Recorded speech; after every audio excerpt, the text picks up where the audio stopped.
Hi hello welcome to మీ TV news. నేను మీ మౌనిక. Motivate, educate, entertain.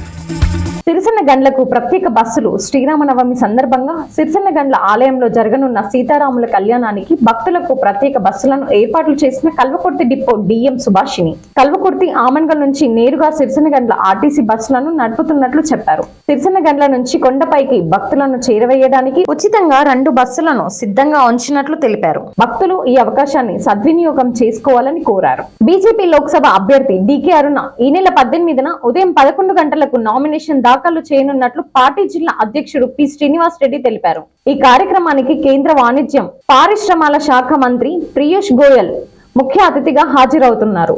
ఉదయం 9 గంటలకు కేంద్ర మంత్రితో కలిసి డికే అరుణ పిల్లలమర్రి రహదారిలో శ్రీ వెంకటేశ్వర స్వామి ఆలయంలో పూజలు నిర్వహించి భారీ ర్యాలీతో నామినేషన్ వేయనున్నట్లు తెలిపారు.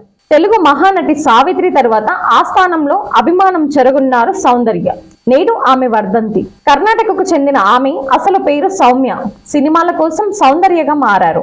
1992లో రిలీజ్ అయిన గాంధర్వ అనే కన్నడ సినిమా ఆమె మొదటిది.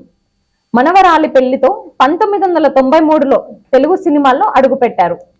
పవిత్ర బంధం, నర్తనశాల, నరసింహ, మా ఇంటి ఆడపడుచు, ఎదురులేని మనిషి ఇలా ఎన్నో తెలుగు సినిమాల్లో నటించింది. చివరగా 2004లో మోహన్ బాబుతో శివశంకర్ సినిమాల్లో నటించారు. ఆ ఏడాది ఏప్రిల్ 17న విమాన ప్రమాదంలో ఆమె కన్నుమూశారు. తెలంగాణలో సంచలనం సృష్టించిన ఫోన్ ట్యాపింగ్ కేసులో మాజీ ముఖ్యమంత్రి కేసీఆర్ కుటుంబ సభ్యులు జైలుకెళ్లడం ఖాయమన్నారు. ప్రభుత్వ సలహాదారు షబీర్ ఆలీ మంగళవారం హైదరాబాద్ మీడియా సమావేశంలో ఆయన మాట్లాడారు.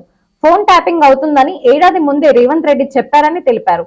తాను తన సతీమణి మాట్లాడుకున్న ప్రైవేట్ సంభాషణ కూడా విన్నారని ఆరోపించారు. Thanks for watching. చూస్తూనే ఉండండి మీ టీవీ న్యూస్.